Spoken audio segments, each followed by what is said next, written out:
మరొక మంచి రెసిపీతో మీ ముందుకు వచ్చేసాను. ఈరోజు ఈస్ట్ వెస్ట్ గోదావరిలో నాన్ వెజ్లోకి వాడే చాలా చాలా ఫేమస్ కాంబినేషన్ అయిన చింత చిగురుతో చేసే కర్రీని చూపించబోతున్నా. ఇది ఎందుకు ఫేమస్ అంటే చింత చిగురుతో చేసే ఏ కర్రీకైనా ఆయిల్ చాలా తక్కువ పడుతుంది. అలాగే ఇది టేస్ట్ పరంగా హెల్త్ పరంగా కూడా చాలా చాలా మంచిది. ఇక ఈరోజు చూపించబోయే కర్రీ ఏమిటంటే రొయ్యలు చింత చిగురు.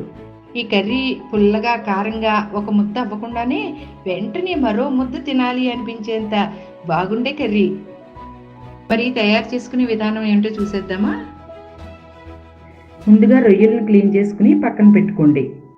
ఇప్పుడు స్టవ్ మీద గిన్నె పెట్టుకుని ఆయిల్ వేసుకుని వేడెక్కిన తర్వాత కట్ చేసుకున్న ఉల్లిపాయలను పచ్చిమిర్చిని వేసి వేపుకోండి. ఉల్లిపాయలు వేగిన తర్వాత కడిగి పెట్టుకున్న రొయ్యలను వేసి 1 స్పూన్ పసుపు, 2 స్పూన్లు కారం, తగినంత సాల్ట్ వేసుకుని బాగా కలుపుకోండి. ఇప్పుడు 1 గ్లాసు వాటర్ వేసుకుని మరగనివ్వండి. మరిగిన తర్వాత స్టవ్ సిమ్లో పెట్టి ఒక 15 నిమిషాలు ఉడకనివ్వండి. చింత చిగురిని బాగా కడిగి క్లీన్ చేసుకుని మిక్సీ జార్లో వేసి మిక్సీ చేసుకోండి.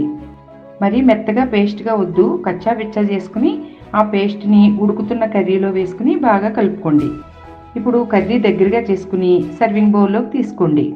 అంతేనండి, ఎంతో టేస్టీగా ఉండే రొయ్యలు చింత చిగురు కర్రీ రెడీ. నా వీడియోస్ మీకు నచ్చినట్లయితే లైక్, షేర్ అండ్ సబ్స్క్రైబ్ చేసి నన్ను ఎంకరేజ్ చేయండి.